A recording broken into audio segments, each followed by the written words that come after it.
మనం పాట పాడుకుంటాం, చిన్న పాట.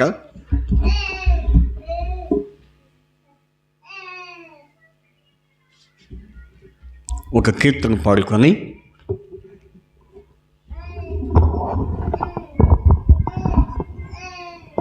ఆ పాట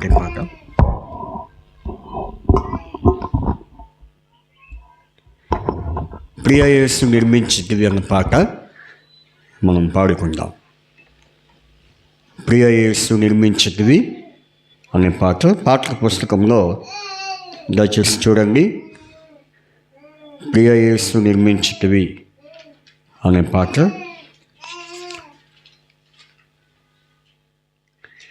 421 పాట పాడుకుందాం. 421 421 421 మరి పాడుకుందాం. కొంచెం లేచి నిలబడండి. ఇప్పుడు దాకా పాటలు సాక్ష్యాలు మనం ఇంట్లో వచ్చాం, సహోదరుడి సాక్ష్యము. మరి ఎక్కువసేపు కూర్చున్నారు కాబట్టి కొంచెం మీకు ఈజీగా ఉండటానికి లేచి నిలబడి పాడుకుందాం ఈ పాట. 421 పాట 421 పాట. పాట సంఖ్య 421. మొదటి వచనం అలాగే చివరి వచనం పాడుకుందాం. మొదటి వచనం, చివరి వచనం.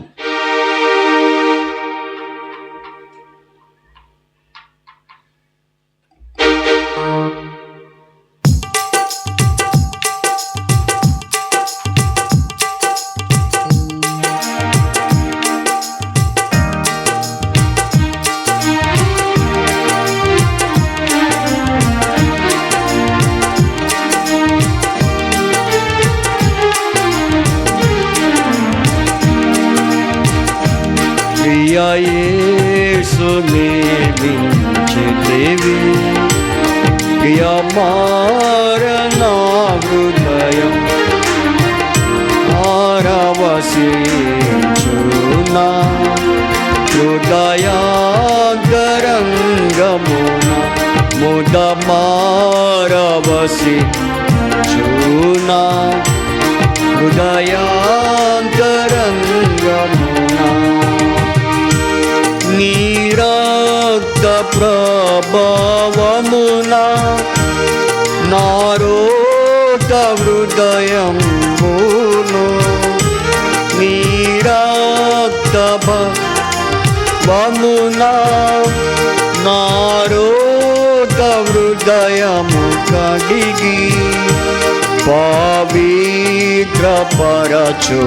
తండ్రి, ప్రతి పాపమును కడిగి పవిత్రపరచుము తండ్రి, ప్రతి పాపమును కడిగి ప్రియ యేసు నిర్మించితివి, ప్రియమార నా హృదయం ముదమారవసించునా హృదయాంతరంగమున ముదమారవసించునా హృదయాంతరంగమున ప్రతి చోట నీ సాక్షిగా ప్రభువా నేనుండు నాట్లు, ప్రతి చోట నీ సాక్షిగా ప్రభువా నేనుండు నాట్లు ఆత్మాభిషేకము నింపు ఆత్మీయ రూపుగా ఆత్మాభిషేకము నింపు ఆత్మీయ రూపుగా ప్రియ యేసు నిర్మించితివి, ప్రియమార నా హృదయం ముదమారవసించునా హృదయాంతరంగమున ముదమారవసించునా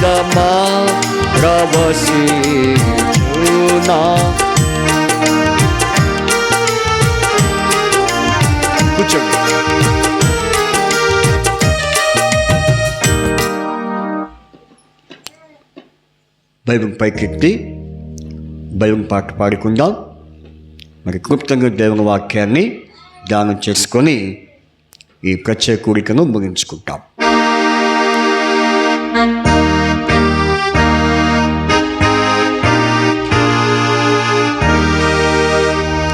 శ్రేష్టం గ్రంథములో చుట్టా చూచిన ఆదరణయున్నది. సుఖ దుఃఖంబులో వాగ్దానమున్నది. విశ్వాసము ధ్యానించుడి. ఓ శ్రేష్టం గ్రంథములో ఏ చోట చూచిన ఆదరణయున్నది. సుఖ దుఃఖంబులో వాగ్దానమున్నది. విశ్వాసముంచి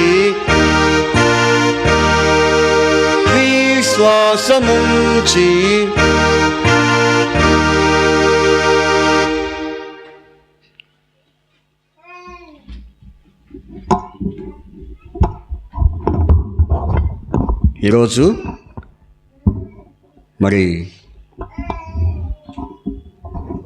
రాష్ట్రమంతా కూడా ఆయా దేశమంతా కూడా పబ్లిక్ హాలిడే ప్రకటించారు. కాబట్టి ఈరోజు అందరికీ సెలవు దినం కనుక మరి ఇంట్లో ఖాళీగా ఉండే కంటే దేవుని మందిరంలో ఆయన సన్నిధిలో గడుపుట అది మనకెంతో భాగ్యమని ప్రభు యొక్క ప్రేరేపణను బట్టి మనము ఈరోజు ఆయన సన్నిధిలో కూడుకొని మరి పాటలతోనూ మరి అలాగే సాక్ష్యం శ్రీనివాసరావు గారు ఆయన ఇచ్చిన సాక్ష్యమును కూడా మరి వినటానికి దేవుడు ఎంతో కొప్పించాడు. అయితే ఇప్పుడు కొంత వాక్యాన్ని కూడా మనం ధ్యానించటం మంచిది. ఎందుకంటే మరి వాక్యం చేత కూడా ప్రభు మరి దర్శించడానికి ఇది ఒక అనుకూలము. సాక్ష్యం ద్వారా దేవుడు దర్శిస్తాడు, వాక్యం ద్వారా కూడా దేవుడు ఏం చేస్తాడు, దర్శిస్తాడు. అందుకని మరి కొంతగా మనం వాక్యం ధ్యానం చేసుకోవటం మరి మంచిది. కాబట్టి మరి దేవుని వాక్యం నుండి మరి కీర్తన 118వ అధ్యాయం, కీర్తన 118వ అధ్యాయం, కీర్తన 118వ అధ్యాయము మరి మనం చూస్తే చూడండి. కీర్తన 118:24 వచనం, కీర్తన 118:24 వచనం పరిశుద్ధ గ్రంథంలో నుండి ఈ మాట మనము మరొక పర్యాయము చూసుకుందాం. చదవండి. ఇది యెహోవా వలన కలిగిన ఇది యెహోవా ఏర్పాటు చేసిన దినము, దీని యందు మనం ఉత్సహించి సంతోషించడము. ఇది యెహోవా వలన, చూడండి, యెహోవా ఏర్పాటు చేసిన దినము, దీని యందు మనం ఉత్సహించి. కాబట్టి దేవుడు ఏర్పాటు చేసిన దినము ఈరోజు ఏ దినం చెప్పండి? మరి సంవత్సరానితో చెప్పాలి, సంవత్సరానితో చెప్పాలి. ఏం చెప్పండి? 2024వ సంవత్సరం, అలాగే 9వ నెల. ఈరోజు ఏ దినం? ఈరోజు 16వ, అంటే నెలలో మధ్య మిడిల్ డే. కాబట్టి నెలలో మరి నెల దేంతో ముగించబడుతుంది చెప్పండి? 30-31 ముగించబడుతుందా? 30 కరెక్టేనా? కాబట్టి మరి 16వ దినమున దేవుడు మనల్ని ప్రవేశింపచేశాడు. నిన్న మరి 15వ దినము, నిన్న ఆదివారం. కాబట్టి నిన్న ఆదివారం కూడా దేవుడు చక్కగా సహోదరుని ద్వారా మరి మనతో మాట్లాడుతూ వచ్చాడు. ఆరాధన వర్తమానము, అలాగే 2వ వర్తమానము. ఆ పాప చూడండి ఒకసారి, సరిగ్గా కూర్చోమని చెప్పండి. చాపకు సరిగా చాప ఇరిగిపోద్ది. కాబట్టి మరి 2 వర్తమానాల ద్వారా దేవుడు మాట్లాడుతూ వచ్చాడు. అయితే ఈరోజు కూడా మరి ఖాళీగా ఉండే కంటే, మరి గృహాల్లో ఎవరు వారి గృహాల్లో ఖాళీగా ఉండి సమయాన్ని వ్యర్థం చేసే దానికంటే మరి దేవుని మందిరంలో గడుపుటము అది ఎంతో మంచిది. నా దేవుని మందిరం గడుపుట ఎంతో భాగ్యం అన్నాడు. చూడండి, ఆ మాట ఒక్కసారి చూద్దాం. కోరహు కుమారుని రచించిన కీర్తనలో మరి 42వ అధ్యాయం, కీర్తన 42వ అధ్యాయం, కీర్తనలు మరి దేవుని వాక్యం మనం చూస్తే కనుక చూడండి. కీర్తన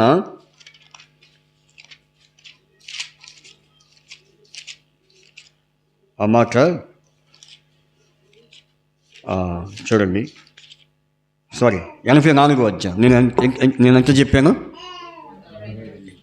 84 అక్కడ ఏమని రాయబడిందంటే, నీ ఆవరణంలో ఒక్క దినము గడుపుట 1000 దినముల కంటే శ్రేష్టము, భక్తిహీనుల గుడారంలో నివసించుట కంటే నా దేవుని మందిర ద్వారం వద్ద ఉండుట నాకు ఇష్టము. చూసారా? కాబట్టి ఏది ఇష్టము దేవునికి? మరి దేవుని మందిరంలో గడపటమే దేవునికి ఇష్టము. కాబట్టి ఈరోజు మనం దేవుని మందిరంలో గడిపే ధన్యత మనకి ఇచ్చాడు. సరే, ఇప్పుడు 2024వ సంవత్సరం మరి 9వ నెల 16వ దినమున ఆయన సన్నిధిలో మనం గడిపే ధన్యత దేవుడు మనకి ఇచ్చాడు. ఈ సందర్భముగా మరొక ప్రత్యేకమైన మరి వాక్యాన్ని మనం చూద్దాం. చూడండి, కీర్తన గ్రంథం 16వ అధ్యాయం, కీర్తన 16వ అధ్యాయం, కీర్తన 16వ అధ్యాయము, కీర్తన 16వ అధ్యాయము, కీర్తన 16వ అధ్యాయము మరి 3వ వచనము అందరం చదువుకుందాం. కీర్తన 16:3, నేను ఈలాగు అందును, భూమి మీద ఉన్న భక్తులే శ్రేష్ఠులు, వారు నాకు కేవలము ఇష్టలు. చూసారా? కాబట్టి దేవుని వాక్యంలో ఈ మాట మనందరూ కలిసి గట్టిగా చదువుకుందాం. చదవండి అందరూ. నేను ఈలాగు అందును, భూమి మీద ఉన్న భక్తులే శ్రేష్ఠులు, వారు నాకు కేవలము. కాబట్టి ఇక్కడ ఎవరు మనకు కనిపిస్తున్నారంటే ఈ 16వ అధ్యాయంలో మరి భక్తులు. ఎవరు వాళ్ళు? భక్తులు. కాబట్టి ఎవరు భక్తులు? వీళ్ళు ఎవరు భక్తులు?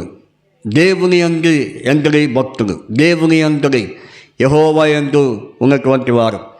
కాబట్టి భూమి మీద ఉన్న భక్తులు, భూమి మీద ఉన్న భక్తులే.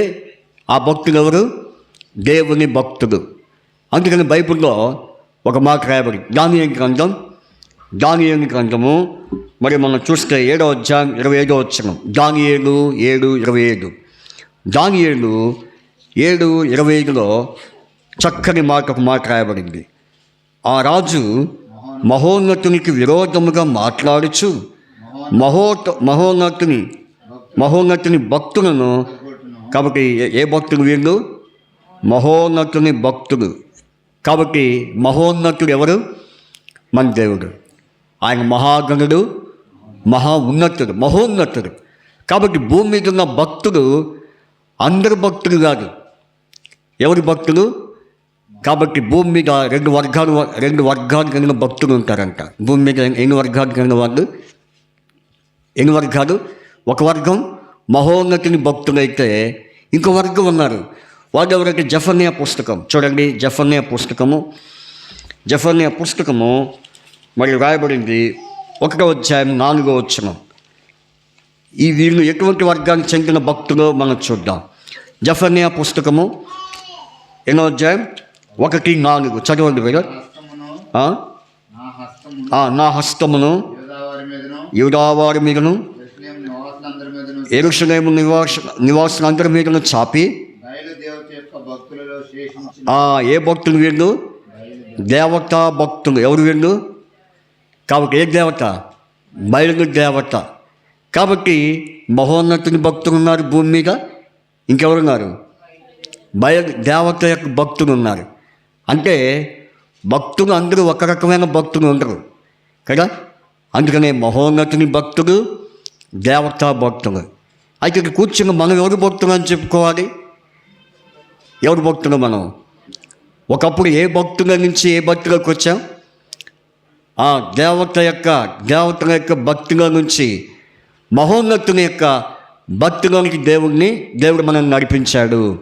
అందుకనే మరి ఆ కీర్తన 16వ అధ్యాయంలో మనం ఆ వాక్యం చదివాం. నేను ఈలాగు అందును, భూమి మీద ఉన్న భక్తులే శ్రేష్ఠులు, వారు నాకు కేవలము ఇప్పుడు ఇక్కడ శ్రేష్టమైన భక్తి వారు ఉన్నారు.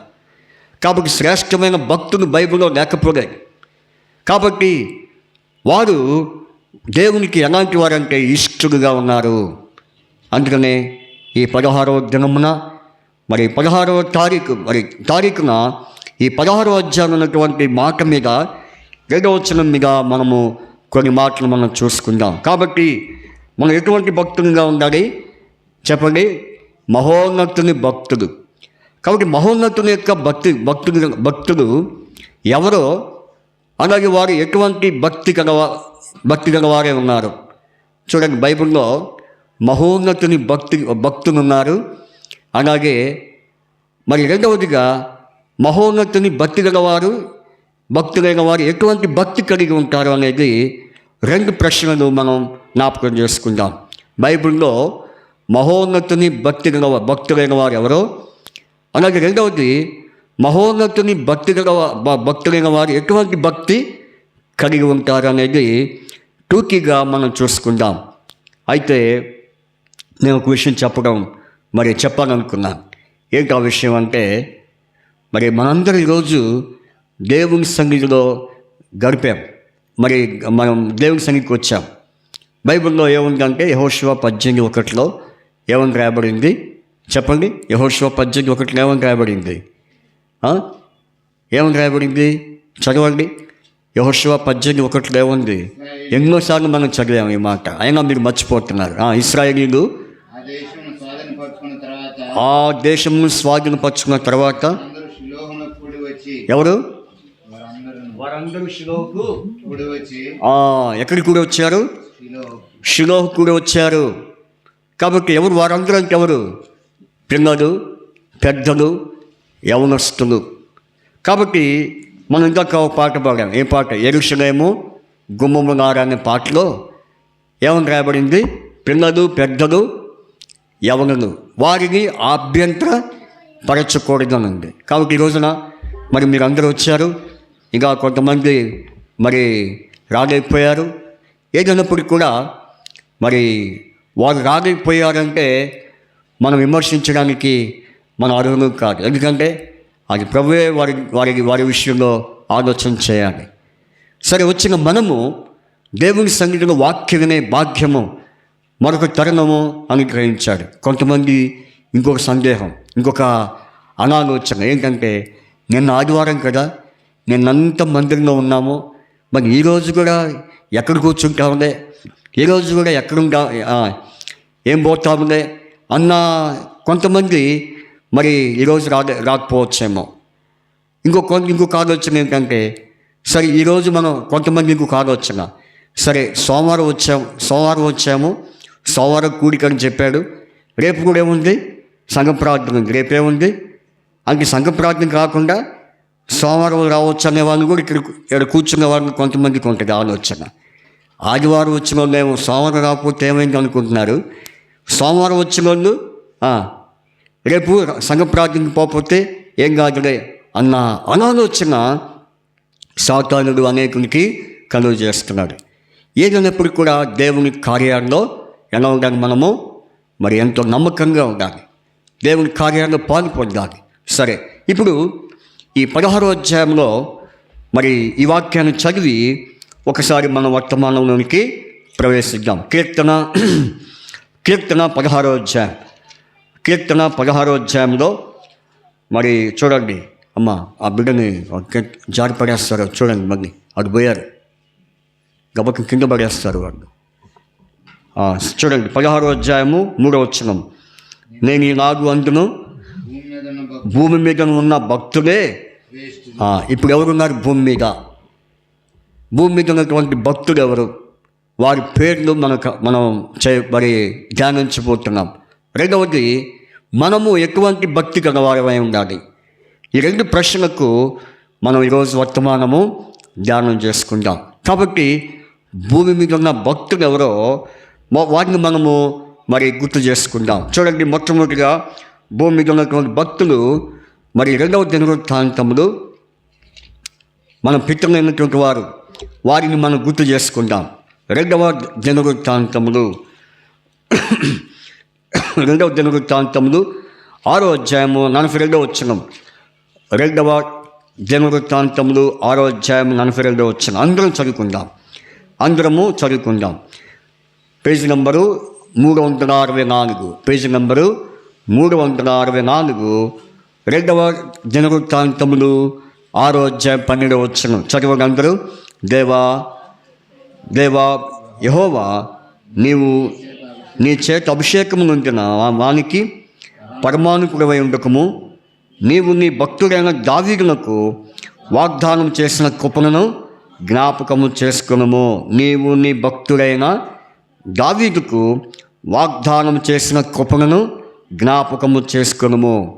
కాబట్టి మన పితరులైనటువంటి వారు, మరి మన ముందున్నటువంటి వారు, మరి ఎవరు భూమి మీద భక్తిగా జీవించారంటే ఇక్కడ రాయబడింది, నీ భక్తుడైన దావీదు. కాబట్టి దావీదు భక్తి గలవాడు. ఎప్పటి నుంచి భక్తి గలవాడు చెప్పండి? దావీదు భక్తి గలవాడే. తను ఏ వయసు నుంచి భక్తి గలవాడిగా ఉన్నాడు? బాల్యము నుంచి. ఎప్పటి నుంచి? బాల్యము నుండే భక్తి గలవాడే ఉన్నాడు.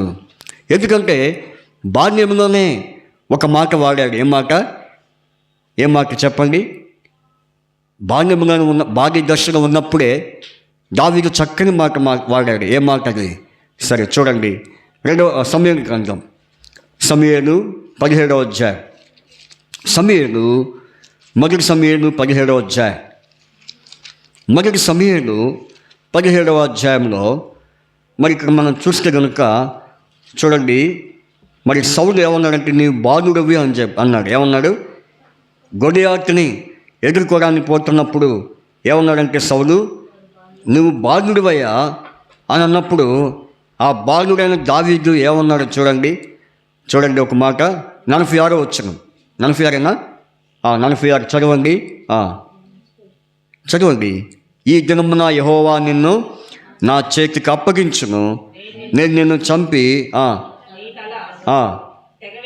తెగవేట్టును. ఇశ్రాయేలులో దేవుడు ఉన్నాడని లోక నివాసులందరూ తెలుసుకున్నట్లు. చూడండి ఏమన్నాడు ఇక్కడ ఈ మాట? ఇశ్రాయేలులో దేవుడు ఉన్నాడని లోక నివాసులందరూ, అంటే భూ నివాసులందరూ తెలుసుకున్నట్లు నేను ఈ దినమున. కాబట్టి చూడండి ఎంత చక్కని మాట వాడాడు. ఏ మాట అది? ఇశ్రాయేలులో ఎవరున్నారంట? దేవుడు ఉన్నాడని లోక నివాసులు తెలుసుకున్నట్లు. ఇంకొక భక్తి గల మాట, ఒక మాట వాడాడు. ఏంటి ఆ మాట? 42వ వచనం. చదవండి. పార చూచి దావీదును కనుగొని అతడు బాలుడై 47 యుద్ధము యెహోవాదే. అప్పుడు యెహోవా కత్తి చేత చూసారా ఏమంటున్నాడు? కత్తి చేత ఈట చేత రక్షించేవాడు కాడని ఈ దండువారు తెలుసుకుందరు. యుద్ధము యెహోవాదే. చూడండి ఎంత భక్తి ఉంటే ఆ మాట వాడాడు. అది కొంతమంది అయితే నా తడక చూపిస్తా, లేకపోతే నేనేంటో నీకు చూపిస్తా, ఇటువంటి గర్వ మాటలు మాట్లాడతారు. అటువంటి వారిని ఏముండదు? భక్తి ఉండదు. మహోన్నతిని భక్తులైన మాటలు, మహోన్నతిని భక్తి గల వారు ఎలాంటి మాటలు మాట్లాడతారు చెప్పండి? ఎలాంటి మాటలు? యుద్ధము యెహోవాదే. తర్వాత యెహోవా ఇశ్రాయేలు దేవుడు ఉన్నాడని లోక నివాసులందరూ. అందుకనే చూడండి ఇది ప్రూవ్ అయింది. ఏది ప్రూవ్ అయింది చెప్పండి? ఇశ్రాయేలు దేవుడు ఉన్నాడని లోక నివాసులందరూ తెలుసుకున్నారు, వాస్తవంగా తెలుసుకున్నారు. అందుకనే మేము చదువుకున్నప్పుడు ఇంగ్లీష్ నాన్ డిటైల్ బుక్లో మరి ఒక పోయం, ఒక స్టోరీ ఉండేది. 7th క్లాస్లో ఉన్నప్పుడు మరి డేవిడ్ అండ్ గొలియాత్ అనే పేరు, అనే నేమ్ మీద ఒక స్టోరీ ఉండేది. డేవిడ్ అండ్ గొలియాత్ అంటే వారి గురించి పాఠ్య పుస్తకాలు కూడా, చదువుకున్న పాఠ్య పుస్తకాలు కూడా ముద్రించబడింది. అర్థమైందా? ఇప్పుడు ఈ మధ్య ఏం చేశారంటే మరి పాఠ్య పుస్తకాలు కొన్ని బైబుల్ స్టోరీస్ తీసేశారు. ఎందుకని చెప్పండి? దేవుడు గణపరచబడుతున్నాడు. అపవాది వాళ్ళు దూరి ఏం చేశాడు? ఇవన్నీ తప్పించాడు, తీసేపించాడు. నిజంగాండి. మరి ఆ దినాల్లో మరి దావీదు గురించి మరి చదువుకున్న పాఠ్య పుస్తకాల్లో రాయబడిందంటే దావీదు ఎంత గొప్ప కార్యమైతే మరి చదువుకున్న పుస్తకాల్లో రాయబడింది. అయితే ఇంకా కొన్ని రాయబడుతూ వచ్చినాయి బైబిల్లో ఉన్నటువంటి వ్యక్తుల గురించి, మరి చదువుకున్న పాఠ్య పుస్తకాల్లో రాయబడుతూ వచ్చినాయి. ఇప్పుడు అవి కనపట్టలేదు. కాబట్టి దావీదు ఎలాంటి వాడు? భక్తుడు. అందుకని రాయబడింది, నీ భక్తుడైన దావీదులకు వాగ్దానం చేసిన కృపను జ్ఞాపకము. కాబట్టి దావీదు భూమి మీద ఉన్నటువంటి భక్తులలో ఎవరి భక్తుడు? దావీదు. మన పితరుడైన దావీదు చిన్ననాటి నుంచే భక్తిగా పెరుగుతూ వచ్చాడు, మరి ఎంతో భయముగా పెరుగుతూ వచ్చాడు. అందుకనే చివరి వరకు దావీదు ఏం చేశాడు? తన తరము వారికి సేవ చేసి నిద్రించాడు. అందుకనే దావీదుకి ఒక పేరు ఉంది. ఏం పేరు? దావీదు అనగానే ఆయన నా హృదయానుసారుడు, దావీదు నా ఇష్టానుసారుడైన మనుష్యుడు. ఎందుకంటే తను చిన్ననాటి నుంచే మరి ఎంతో భక్తిగా మహోన్నతుని ద్వారా ఎన్నో విషయాలు మరి నేర్చుకొని తను భక్తిగా జీవించాడు. ఈరోజు దేవుని వాక్యం ఉంటున్న మన జీవితాల్లో మనం ఈ మాట అనగలుగుతున్నామా?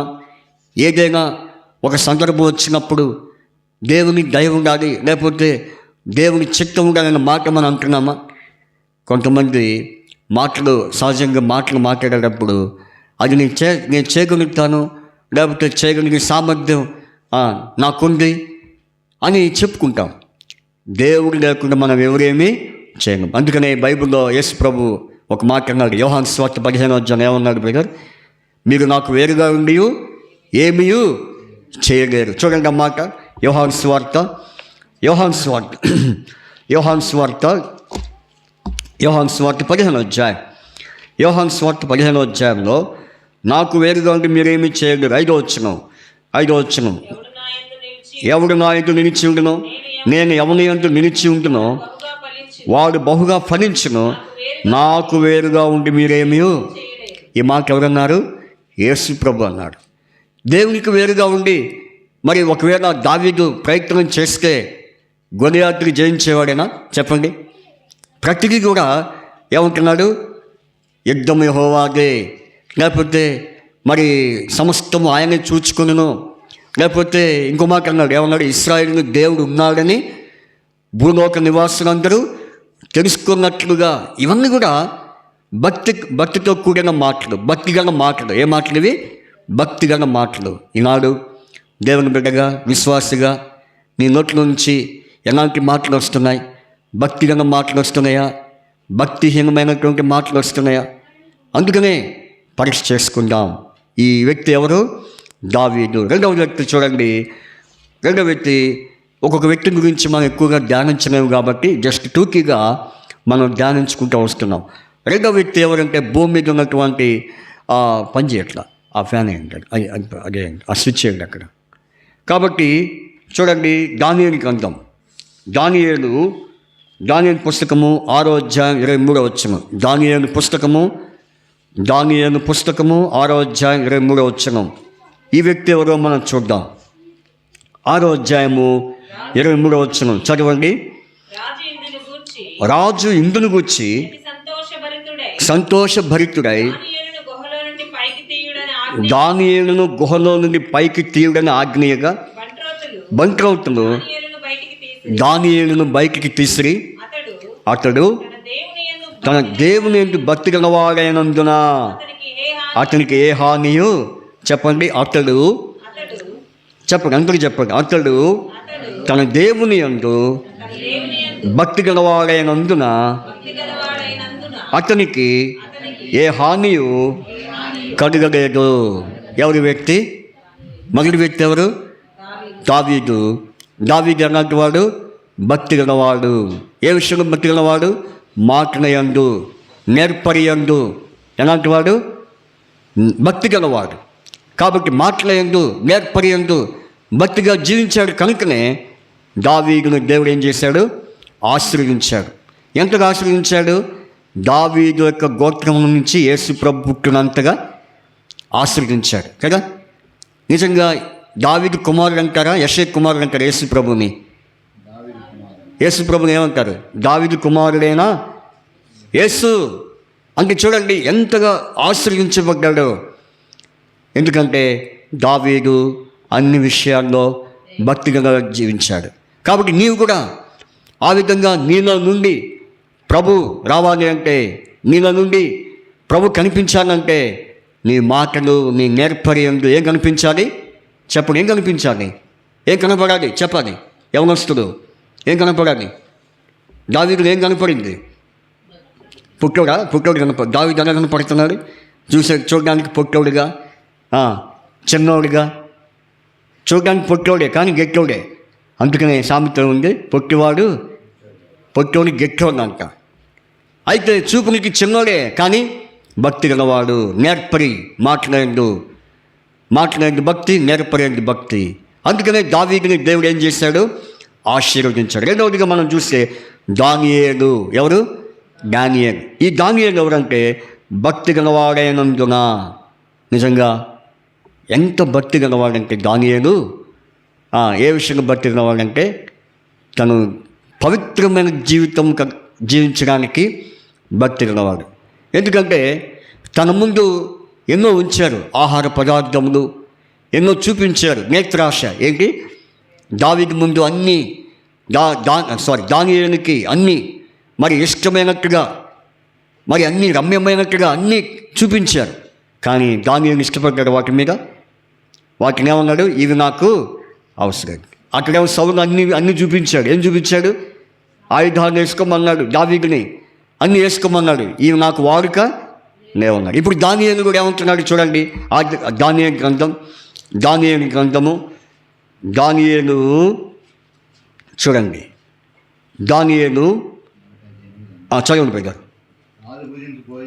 రాజు భుజించి భోజనమును పానము చేయి ద్రాక్షరసమును పుచ్చుకొని పరచుకూడదు, ఏ విధంగా అపవిత్రపరచుకొనకూడదని దానియేలు ఉద్దేశించాడు. దానియేలు ఉద్దేశం చెప్పండి. ఇవన్నీ తిని నా జీవితాన్ని, నా దేహాన్ని ఎక్కడ అపవిత్రపరచుకోవాలని చెప్పి మరి భయంతో వాటిని ఏం చేశాడు? అవాయిడ్ చేశాడు. ఏం చేశాడు? అవాయిడ్ చేశాడంటే తొలగించాడు. ఇవి నాకొద్దు రాజా, ఏం పర్వాలేదు అంటే నాకొద్దు అన్నాడు. ఏమన్నాడు అంటే దానియేలులో ఒక ఉద్దేశం ఏంటంటే పవిత్రంగా జీవించాలనే ఉద్దేశం. తనలో ఉన్న భక్తి చూడండి. తీసుకొచ్చింది ఎవరు? రాజు భోజనం. ఏ భోజనం అది? అక్కడ ఎన్నో వచ్చినది? 8వ వచనం ఏమని రాయబడింది? రాజు భుజించి భోజనం. ఎవరో కాదు, మంత్రుని తినే భోజనం కాదు, లేకపోతే నాయకుని తినే భోజనం కాదు. రాజు భోజనాన్ని ఏం చేశాడు? నాకు వద్దన్నాడు, గెట్ అవుట్, తీసేయమన్నాడు. ఎంత ధైర్యం ఉంది! నా భోజనాన్ని వద్దంటావా? నేను పెట్టే భోజనాన్ని వద్దంటే నీకెంత ఎన్ని గుండెలు, మీరు ఎన్నైనా అనుకోండి కానీ నేనైతే భోజనాన్ని చేయను. అంటే అక్కడ ఏం కనిపిస్తుంది? ఏది కూడా దైవికమైనటువంటి ఆరోగ్య సంబంధమైనవేవి కనిపించట్లేదు. అన్ని మత్తు పదార్థాలు, మత్తు కలిగించే ఆహారము, శరీరానికి హాని కలిగించే మరి పదార్థాలు తన ముందు తీసుకొచ్చాడు. అయితే దానియేలు దొరికిందని చెప్పేసి తిన్నాడా? మనమైతే ఏం చేస్తాం? ఇక దొరకదని చెప్పేసి ఏబడి తినేసి తిన్న తర్వాత ఏమైపోతాం? చాలా ప్రాబ్లమ్స్కి గురవుతాం. ఈ మధ్య ఒక సహోదరుడు ఫోన్ చేసి ఏమన్నాడంటే, అన్నా నేను రాలేకపోతున్నాను నా పరిచర్యకు అన్నాడు. ఏమైందంటే నా ఒక రాత్రి నేను బయటికి వెళ్ళాను, నేను మా మిస్సెస్ మరి అక్కడ తినొచ్చాము. తినొచ్చిన కాంచి ఇక స్టార్ట్ అయింది. మధ్యరాత్రి నుంచి ఏమి స్టార్ట్ అయింది? Vomitings, motions. ఏంటి? Vomitings, motions. ఏం తిన్నావా అంటే, తిన్నాను నేను, అవి నీకు చెప్పే కాదన్న అంటున్నాడు. అవి నువ్వు తినేవి కాదు అంటున్నాడు. ఏమంటున్నాడు? తిన్నాక ఏదో ఒకటి, అవి మీరు తినేవి కాదు. ఏం తిన్నారంట? దమ్ బిర్యానీ, చికెన్ బిర్యానీ, ఇంకా ఇక అక్కడ కనపడ్డాయని తినేసాడంట. ఎప్పుడో ఒకసారికి ఏమైద్దాం అనుకున్నాడు పాపం. అయితే తీరా ఏమైపోయింది? తిన్నాడు, తిప్పలు తెచ్చుకున్నాడు. తిప్పలు తెచ్చుకునే కంటే తినకుండా తినకుండానే మంచిది. అయితే దానియేలు మరి రాజు భోజనం ఎట్లాంటిదని ఉద్దేశించాడంటే అపవిత్రమైన భోజనం. రాజు భోజనం ఎట్లాంటిది? అపవిత్రమైన భోజనం. నిజంగా దానియేలులో ఉన్నటువంటి ఉద్దేశం ఎలాంటిదంటే పవిత్రమైన ఉద్దేశము. తన ఉద్దేశం అంతా పవిత్రమైందే. ఉద్దేశం అంటే ఆలోచన. కాబట్టి ఇక దొరికింది కదా, ఇక కనపడిందని చెప్పేసి ఏమాత్రం తీసుకోలేదు. ఈనాడు దేవుని వాక్యం ఉంటున్న సహోదరా సహోదరి, దానియేలు పవిత్రమైన జీవితాన్ని జీవించడానికి ఇష్టపడిన వాడిగా ఉన్నాడు. అలాగే మనం కూడా అట్లా ఉన్నామా? మాటనే ఉండు, లేకపోతే తినే విషయం. అందుకని బైబిల్లో ఒక మాట ఉంది, ఆహారం మరి భోజనమైనను పానమైనను మరి ఏమైనా మీరు చేసినా అది దేవుని మహిమ కొరకే చేయడు. చూడండి, కొరింథీ పత్రిక, 1 కొరింథీ పత్రిక 11వ అధ్యాయం 10వ అధ్యాయము మరి 31వ వచనం. 10వ అధ్యాయం 31వ వచనం. కాబట్టి మీరు భోజనం చేసినను పానము చేసినను మరేమి చేసినను చూసాక సమస్తము దేవుని మహిమ కొరకు. కాబట్టి మనం ఏమి చేసినా, భోజనమైన పానమైన మరేం చేసినా ఎలా ఉండాలి? ఏమని రాయబడింది ఇక్కడ? దేవుని మహిమ కొరకు చేయుడి. కాబట్టి దానియేలు దేవుని మహిమపరచబడాలనే ఉద్దేశము దానియేలుకు ఉంది. కాబట్టి దానియేలు ఎవరు చెప్పండి? ఎలాంటి వాడు? పవిత్రమైన భక్తి గలవాడు. ఎలాంటి భక్తుడు? పవిత్రమైన భక్తి గలవాడు. తర్వాత చూడండి, తర్వాత 2వ రాజుల గ్రంథము 4వ అధ్యాయం 9వ వచనం. టక చూసేద్దాం. 2వ రాజులు 4వ అధ్యాయము మరి 9వ వచనం చదవండి. కాగా ఆమె తన పెనిమిటిని చూచి, సరే అట్లా ఉంచండి, అది చివరికి చెప్పుకుందాం. 2వ రాజుల గ్రంథము అపోస్తలుల కార్యాలు 18వ అధ్యాయం 7వ వచనం. అపోస్తలుల కార్యాలు 18:7 చదవండి. అపోస్తలుల కార్యాలు 18:7 చదువుకుందాం, అందరం చదువుదాం. చదవండి. దేవుని యందు భక్తిగల తీతియు యూస్తోను ఇంటికి వచ్చెను. అతని ఇల్లు సమాజ మందిరమును ఆనుకొని ఉండేను. చెప్పండి, అక్కడి నుండి నా మీరు చెప్పండి, అక్కడి నుండి వెళ్ళి దేవుని యందు భక్తిగల తీతియు యూస్తోను ఇంటికి వచ్చాను. ఎవరిక్కడ చెప్పండి? ఎవరు? భక్తిగల తీతు. ఎవరు? తీతు వేరు. అందుకని తీతియు అను యూస్తోను ఇంటికి వచ్చాను. అతని ఇల్లు దేని అనుకుని? సమాజ మందిరము. కాబట్టి అతని ఇల్లు దేనికి అనుకుంది? షారోను, ఏమైంది నీకు? అయిపోయింది, ఓపిక అయిపోయిందా? కాలేజీలో ఎంతసేపు ఉంటారు చెప్పండి? కాలేజీలో ఎంతసేపు కూర్చుంటారు? ఇక్కడ 1 గంటకి 2 గంటలకే అమ్మో అయిపోయింది అన్నట్టుగా బాడీ అంతా షేక్ ఇస్తున్నారు. తప్పదు, దేవుని సన్నిధిలో అట్లా కూర్చోకూడదు. యాక్టివ్గా వాక్యం వినాలి, యాక్టివ్గా మరి దేవుని వాక్యాన్ని పాటించాలి. సరే చూడండి, ఇక్కడ మనం చూస్తే ఇతని ఇల్లు దేనికి ఆనుకోనుంది? మందిరానికి ఆనుకోనుంది. ఎంత గొప్ప భాగ్యం! ఇల్లు మందిరానికి ఆనుకోనుంది. అంటే తన ఉద్దేశం ఏంటంటే మందిరమే ఏంటి? సమాజ మందిరం. కాబట్టి ఏ సమాజ మందిరం? పరిశుద్ధులందరూ అక్కడ కూడుకునే సమాజ మందిరం, పరిశుద్ధ సమాజము. అందుకనే మరి మన హెబ్రోను సహవాసంలో ఒక పేరు ఉంటుంది. ఏం పేరు? పరిశుద్ధ సమాజ కూడికలు అని పెడతారు. కాబట్టి హోలీ కాన్వకేషన్ ఏంటి? కాన్వకేషన్ పరిశుద్ధ సమాజ కూడికలు. అంటే ఏ సమాజం అది? పరిశుద్ధులు కూడుకునే సమాజ మందిరము. నిజంగా ఇతనికి ఎంత ఆసక్తి అంటే, ఏం ఆసక్తి? మందిర ఆసక్తి. కాబట్టి ఎవరి వ్యక్తి? తీతియు యూస్తోను ఒకని ఇంటికి వస్తే ఆ ఇల్లు ఎవరిని అనుకోనుంది? ఒకవేళ మన ఇల్లు మందిరానికి అనుకోకపోయినా మన మనసు దేనికి అనుకోవాలి?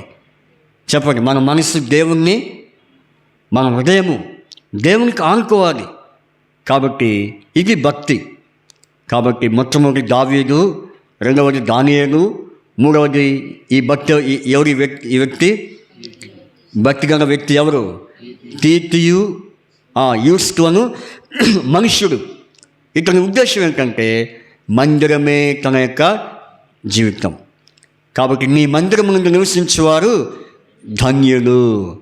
కాబట్టి షిలోహు మందిరం కూడా దేవుడు మనకిచ్చాడు.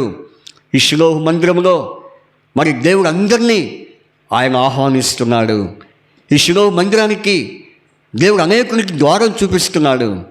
కాబట్టి నా మందిరము సమస్త జనులకు ఏ మందిరం? ప్రార్థనా మందిరం అని రాయబడి. కాబట్టి దేవుని మందిరము మన మనసు దేని మీద అనుకోవాలి? చెప్పండి. దేని మీద అనుకోవాలి? చెప్పండి. ఈ వ్యక్తి ఉద్దేశం ఏంటి?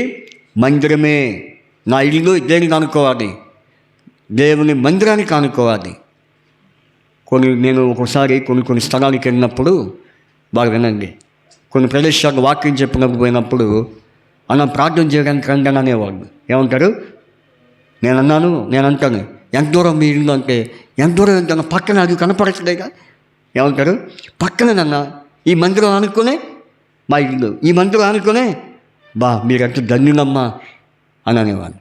అంటే కొంతమంది ఆశ ఏంటంటే మా ఇల్లు మందిరానికి ఆనుకుంటే మంచిది. కొంతమందికి ఒక సెంటిమెంట్. ఏం సెంటిమెంటు? క్రైస్తవుల ఇల్లు కూడా కొంతమందికి ఒక సెంటిమెంటు. ఏం సెంటిమెంట్ చెప్పండి? మందిరం పక్కన ఏముండకూడదంట.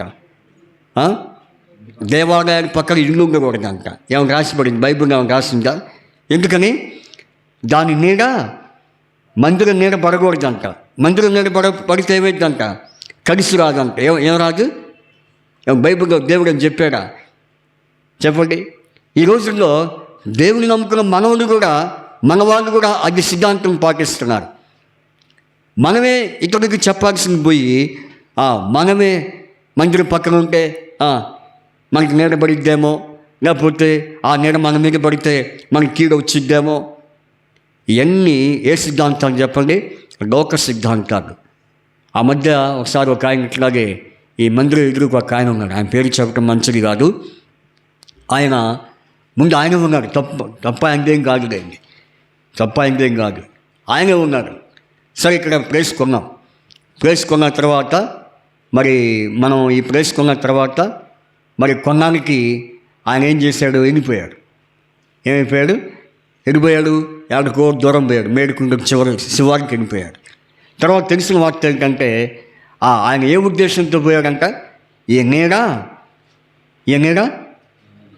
మందిరం మీద పడుతుంది, మా మీద పడుతుంది అని చెప్పేసి అంటే దేవుని నమ్ముకునేది కాబట్టి చెప్తున్నా. ఆయన దేవుడికి తెలియదు కాబట్టి, దేవుని యొక్క సిద్ధాంతాలు తెలియదు కాబట్టి ఎవరో చెప్పుంటారు ఆయనకి. ఆయన ఏం చేశారో ఇక్కడ లేకుండా చేశారు ఆయన్ని. కాబట్టి దేవుని నీడ, అందుకనే బైబిల్లో ఒక మాట ఉంది, ఆయన నీడ మనకు ఎంత ప్రయోజనం అంటే చూడండి. కీర్తన గ్రంథము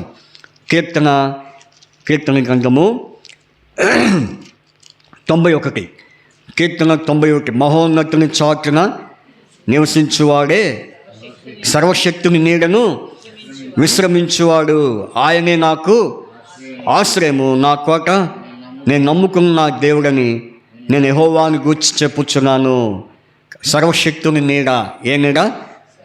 కాబట్టి ఆయన నీడ పడితే మనకెంతో మంచిది. కాబట్టి పిల్లరా, ఇక్కడ ఎవరు భక్తి గలవాడు చెప్పండి?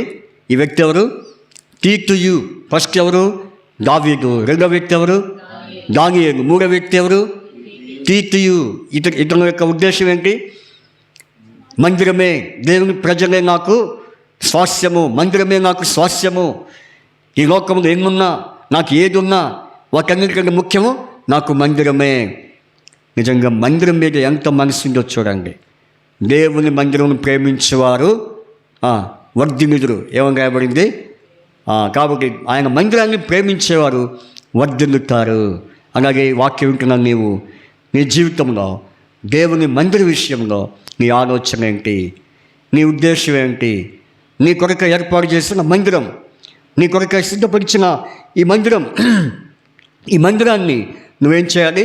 అంకి పెట్టుకోవాలి, ఈ మందిరాన్ని కనిపెట్టుకోవాలి, ఈ మందిరాన్ని ఈ మందిరం మీద దృష్టి పెట్టాలి. అప్పుడే నీలో భక్తి ఉన్నట్టుగా దేవునికి కనిపిస్తూ ఉంటుంది. అందుకనే భూమి మీద ఉన్న భక్తుడే శ్రేష్ఠుడు, వారు నాకు కేవలము ఇష్టడు.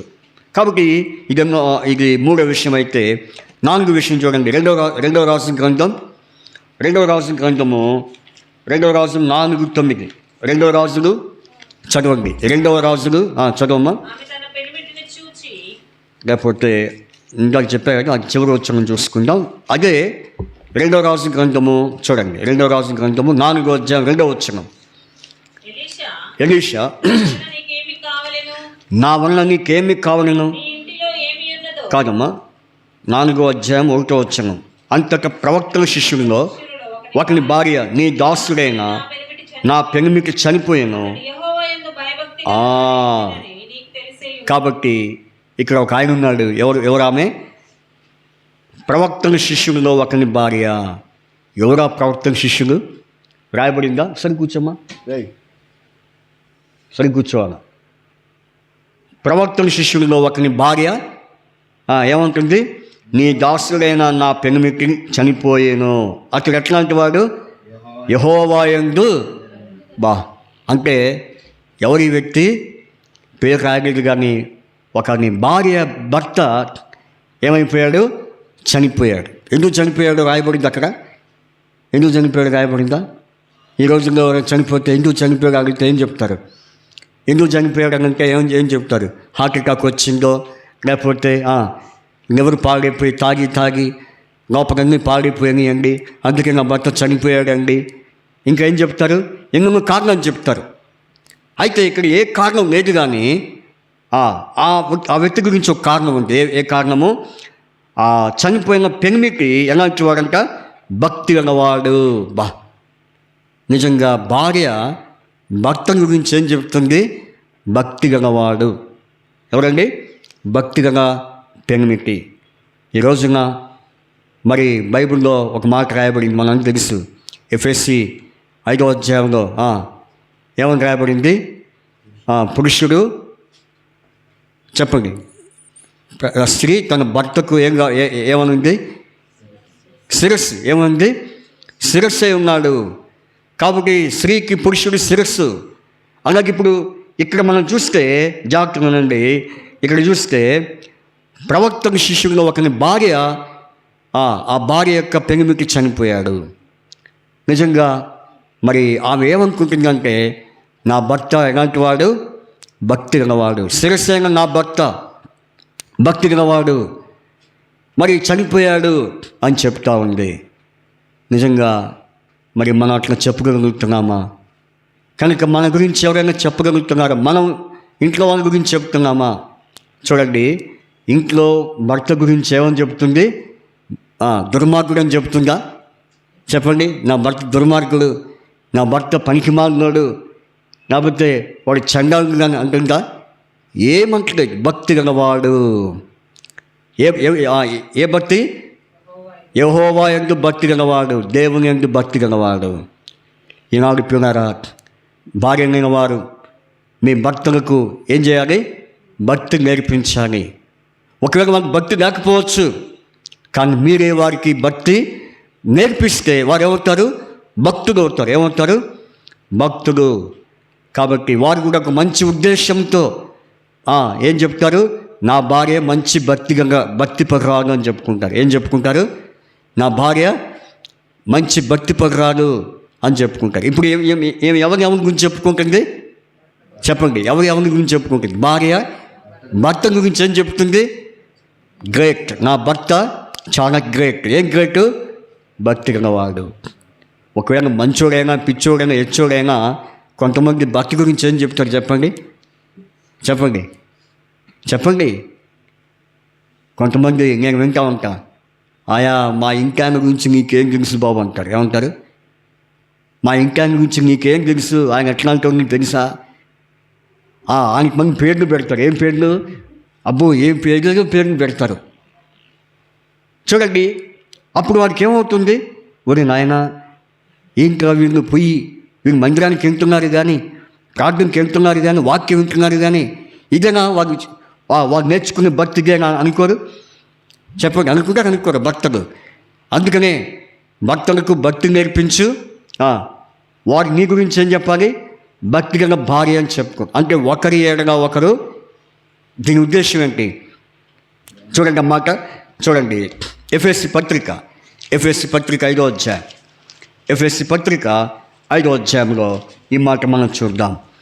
5వ అధ్యాయం 22వ వచనం, స్త్రీలారా ప్రభువునకు వలె మీ సొంత పురుషులకు లోబడి ఉండుడి. తర్వాత క్రీస్తు సంఘములకు శిరస్సై ఉన్న లాగున పురుషుడు భార్యకు ఏమై ఉన్నాడు? చూడండి, ఇప్పుడు ఒక బాధ ఏంటంటే, నాకేమై ఉన్నాడు? శిరస్సు ఏమైపోయాడు? చనిపోయినా నేను బాధపడలేదు. కానీ శిరస్సు చనిపోయినా, నా భర్త చనిపోయినా లేకపోయినా నేను బాధపడట్లేదు. కానీ నా భర్త ఎలాంటి వాడు? భక్తి గలవాడు. ఎలాంటి వాడు? చూడండి, శారా కూడా అబ్రాహం గురించి ఏమని చెప్పింది చెప్పండి. శారా అబ్రాహం గురించి, అబ్రాహం ఏమంది? ఒక పనికిమాలినోడా అనంగా, ఒక దుర్మార్గుడా అనంగా. చూడండి ఏమందో. చూడండి, మొట్టమొదటి పేతురు, చూడండి మొదటి పేతురు. ఇవన్నీ మన ఆధ్యాత్మిక జీవితానికి ఎంతో అవసరమైనటువంటి మాటలు. చూడండి 6వ వచనం, మొదటి పేతురు 3వ అధ్యాయం 6వ వచనంలో, ఆ ప్రకారము శారా అబ్రహామును యజమానుడు అని పిలిచాను. ఏమని పిలుస్తుంది? యజమానుడు అని పిలిచాను. అతనికి ఎవరు రాజ్యం అక్క? ఎవరు? శారా అబ్రహాం ఏమంటుంది? My master. ఇంగ్లీష్లో మాస్టర్ అని, యజమానుడు అంటే మై మాస్టర్. కాబట్టి నాయకుడు, పరిపాలకుడు, కుటుంబానికి భర్త ఎవరు? నాయకుడు, కుటుంబానికి పరిపాలకుడు. కాబట్టి ఈ వ్యక్తిని ఏమంటుంది? యజమానుడు, మై మాస్టర్. మరి మనం ఏం పిలుస్తున్నాం చెప్పండి? నిన్నే అని అంటున్నావా? లేకపోతే ఏం పిలుస్తున్నావు? కొంతమంది నేను వింటూ ఉన్నా కాబట్టి చెప్తున్నా. అది వారి లోకస్తునికి తగిద్దావు, కానీ దేవుని నమ్మిన నీకు అది తగదు. కాబట్టి ఇప్పుడు భర్త గురించి ఏం చెప్తుంది? నా భర్త లాంటి వాడు, భక్తి గలవాడు. ఎలా వచ్చింది భక్తి? ఈమె ద్వారానే రావచ్చు. ఎవరి ద్వారా? భార్య ద్వారా భక్తి రావచ్చు. లేకపోతే భర్త ద్వారా భార్యకి భక్తి కలగవచ్చు. ఏ భక్తి? దేవుని అంతటి భక్తి. కాబట్టి మీ కుటుంబాల్లో ఆలోచించండి. మరి మీరు ఎవరి వల్ల భక్తి నేర్చుకుంటున్నారు? మీ ద్వారా నీ భర్త భక్తి నేర్చుకుంటున్నాడా? లేకపోతే నీ భర్త ద్వారా నువ్వు భక్తి నేర్చుకుంటున్నావా? పరీక్షించుకోవాల్సినటువంటి విషయం. కాబట్టి ఎన్నో విషయం చెప్పండి. 4వ విషయం. ఏంటి 4వ విషయం చెప్పండి? భక్తి గల భర్త. ఎవరైనా భక్తి గల భర్త. కాబట్టి చూడండి, 5వదిగా మనం చూద్దాం. ఇదే రాజుల గ్రంథం, 2వ రాజుల గ్రంథము. చూడండి 2వ రాజుల గ్రంథము 4వ అధ్యాయం. 2వ రాజుల గ్రంథము 4వ అధ్యాయం. 2వ రాజులు 4వ అధ్యాయం ఎన్నో వచనం చెప్పాను? 9వ వచనం. కాగా ఆమె తన పెనిమిటిని చూచి మన యుద్ధకు వచ్చుచూ పోవచ్చున్నవాడు. చూడండి, మన యుద్ధకు వచ్చుచూ పోవచ్చున్నవాడు ఏ దైవజనుడైనా. ఇప్పుడు 5వదిగా ఎవరి వ్యక్తి? దైవజనుడు. ఎవరి వ్యక్తి? దైవజనుడు. మామూలుడు కాదు, మామూలు వ్యక్తి కాదు. ఎవరి వ్యక్తి? దైవ సేవకుడు. దైవ సేవకుడు పని ఏంటి? ఏముంటుంది అక్కడ? మన ఇంటికే, మన యుద్ధకు వచ్చుచూ పోవచ్చున్నవాడు ఎవరు? కాబట్టి ఆ దైవజనుడు ఎలా చూడంటే భక్తి గల దైవజనుడు. సరే, మీకు ఒక ఆలోచన రావచ్చు, సరే ఈ దైవజనుడు ఎలాంటి భక్తి గలవాడు? ఇది మాకు కాదు, ఇప్పుడు దాకా మాకు చెప్పావు, ఇప్పుడు అది నీకే అంటారు. మీరేమంటారు ఇప్పుడు? ఇప్పుడు దాకా మీరు మాకు చెప్పినట్టుంది, ఇప్పుడు నువ్వే పరీక్షించుకో అన్నట్టు చూస్తున్నాడు నా వైపు. అవునా? కరెక్టే, అది కూడా మంచిదే. ఎందుకంటే నీవు బోధించేటప్పుడు నీవేం చేసుకోమని బైబిల్లో వాక్యం అనేది విశ్వాసుడికి కాదు, సేవకులకు కూడా. వాక్యం అనేది ఎవరికి? అందుకనే కొంతమంది వేలెత్తి చూపిస్తారు. ఏం చూపిస్తారు? చూడండి, చూస్తున్నారా లేదా? ఇంకా కొంతమంది చూడట్లేదు నా వైపు. బోధ చేసి ప్రసంగం చేసేవాళ్ళు, బోధ చేసేవాళ్ళు ఏం చేస్తారు? ఏం చూపిస్తారు? ఒక ఆయన అన్నాడు, అయ్యా మా వైపు ఒక్కేలో ఉంది, నీ వైపు ఎన్ని ఉన్నాయి? ఇగో ఈ 3 ఎటు ఉన్నాయి? నీ వైపు తిరిగి ఉన్నాయి. ఇంకోటి ఈ 3 ఎటువైపు? అంటే వాక్యము చెప్పేది విశ్వాసంకే కాదు, దైవజనుడు కూడా తను ఏం చేసుకుంటాడు? పరీక్షించుకుంటాడు. చాలామంది తెలియక, గ్రహించక ఏమనుకుంటున్నారు? మాకు చెప్పాడు లేకపోతే నాకు చెప్పాడు అనుకుంటాం. కానీ సేవకుడికి ఎన్ని ఉన్నాయి? 4 ఏళ్ళు ఉన్నాయి. సేవకుడికి కూడా వాక్యం ఉంది. అందుకని దేవుని వాక్యం ఏముంది? శిష్యుడికి ఒక మాట చెప్పారు. చూడండి, యోహాను సువార్త చూడండి. యోహాను సువార్త 8వ అధ్యాయం 31వ వచనం చదవండి ఎవరైనా. కాబట్టి యేసు తనను నమ్మిన యూదులతో, మీరు నా వాక్యం ముందు నిలిచిన వారైతే నిజముగా నాకు ఏమై ఉన్నారు? కాబట్టి మీరు నా వాక్యం ముందు నిలిచి ఉండాలంతే. కాబట్టి వాక్యం నేను ఏదైతే దర్శించిందో, వాక్యం నేను ఏదైతే తాకిందో దాని యందు నిలిచి ఉండాలి. కానీ పడిపోకూడదు, నిరాశ చెందకూడదు, బలహీనం అవ్వకూడదు. అదేవిధంగా కాబట్టి ఇప్పుడు దైవజనుడు ఎలాంటి వాడంటే వాక్యం అందించే దైవజనుడు, తర్వాత గృహాలు దర్శించే దైవజనుడు చాలా ఉన్నాయి. దైవజనుడికి క్వాలిటీస్ చాలా ఉన్నాయి. దైవజనుడికి ఎన్నో అర్హతలు ఉంటాయి. దైవజనుడికి ఎన్నో ఉంటాయి? సువార్త చెప్పే అర్హత, గృహాన్ని దర్శించే అర్హత, తర్వాత చెప్పండి వాక్యం చెప్పే అర్హత ఉంటుంది. కాబట్టి ఇటువంటి దైవజనుడు ఎలాంటి దైవజనుడు చెప్పాలి? మీరు నిద్రపోతున్నారు. ఎలాంటి దైవజనుడు? భక్తిగల దైవజనుడు ఏం చేస్తాడు తెలుసా? కవర్ చేసుకోడు, మనుషునికి అనుకూలంగా ఉండడు. చూడండి, తిమోతికి మాట రాస్తున్నాడు. చూడండి, తిమోతికి రాసిన పత్రిక, తిమోతికి వ్రాసిన 2వ పత్రిక చూడండి. తిమోతికి రాసినటువంటి 2వ పత్రిక చూడండి, మాట మనం చూద్దాం. తిమోతికి రాసినటువంటి 2వ పత్రిక, ఇక్కడ ఒక మాట రాయబడింది. 16వ వచనం, 3వ అధ్యాయం 16, 17. దైవజనుడు సన్నద్ధుడై ప్రతి సత్కార్యములకు సంపూర్ణముగా సిద్ధపడి ఉండినట్లు దైవావేశం వలన కలిగిన ప్రతి లేఖనము ఉపదేశించుటకును, ఖండించుటకును, తప్పు దిద్దుటకును, నీతి యందు శిక్ష చేయుటకును ఇది దైవజనుడికి ఉన్నటువంటి లక్షణం. దైవజనుడు ఎలాంటి భక్తి గల దైవజనుడు చెప్పండి, నేను చెప్తానండి. మరి దైవజనుడు ఎలాంటి వాడంటే సన్నద్ధుడు అంటే సిద్ధపడేవాడు.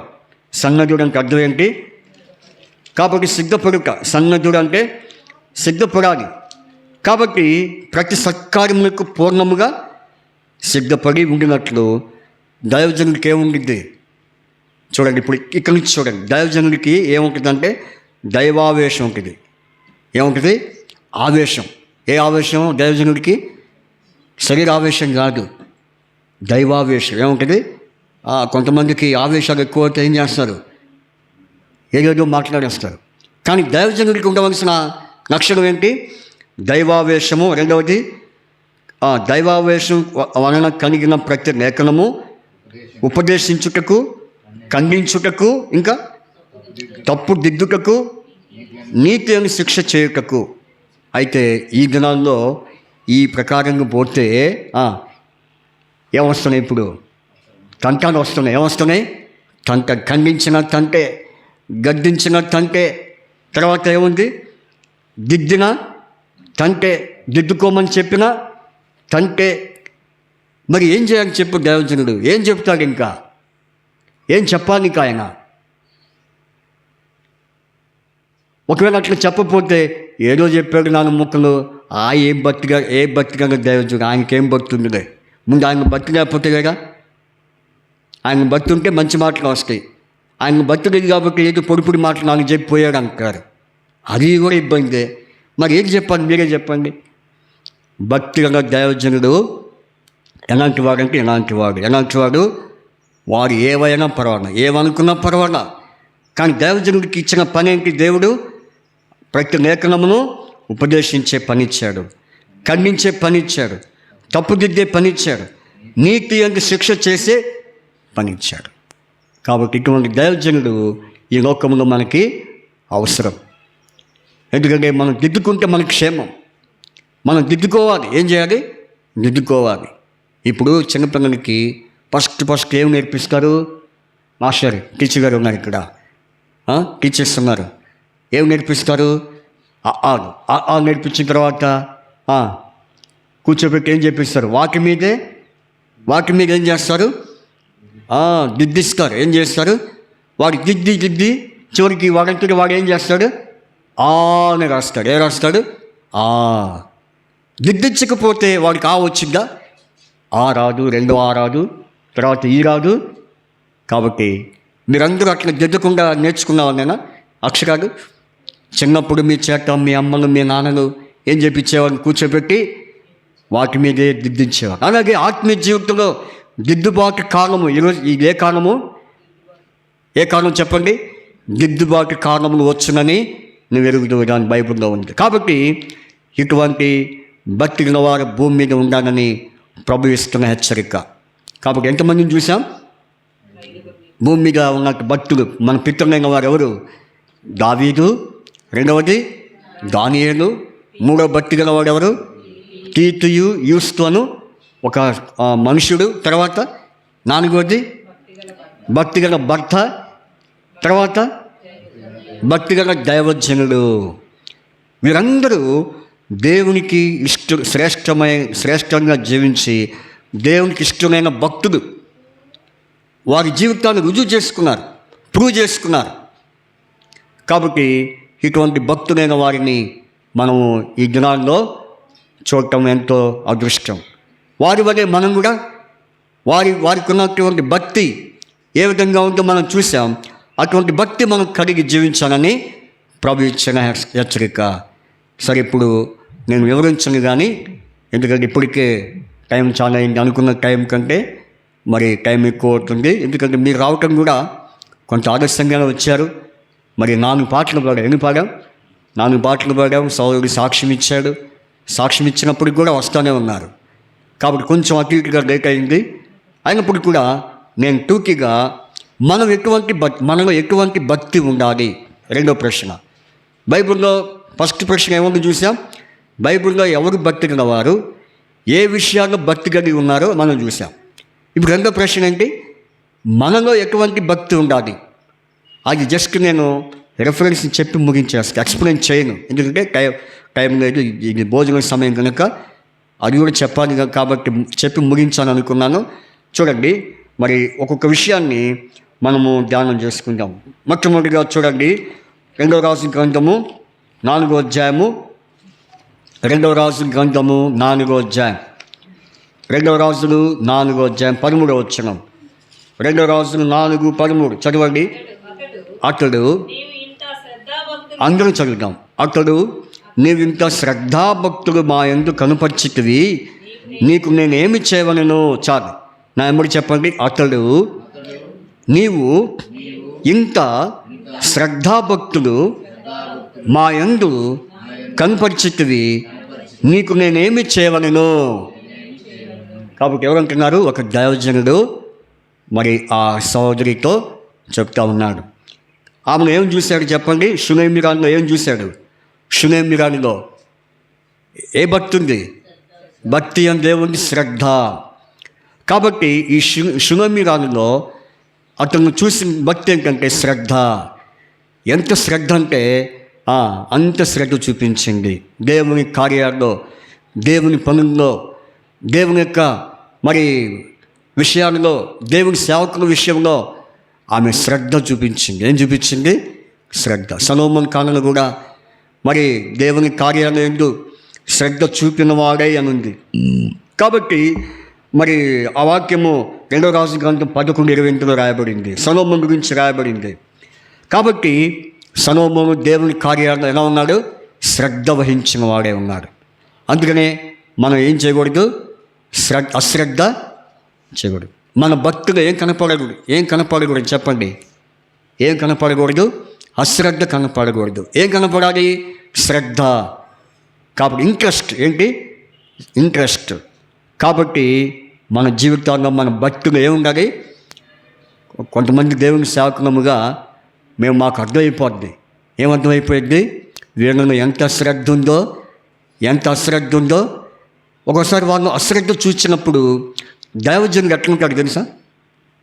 దైవజనుడు ఎలా ఉంటాడు మాస్టర్ గారు? దైవజనులు ఎలా ఉంటారు? ఏంట్రా బాబు, ఏంటి వీళ్ళ ఆలోచన ఏంటి? శ్రద్ధ కాకుండా పోతున్నారే అని ఒక దైవజనుల్లో ఒకలాంటి బాధ.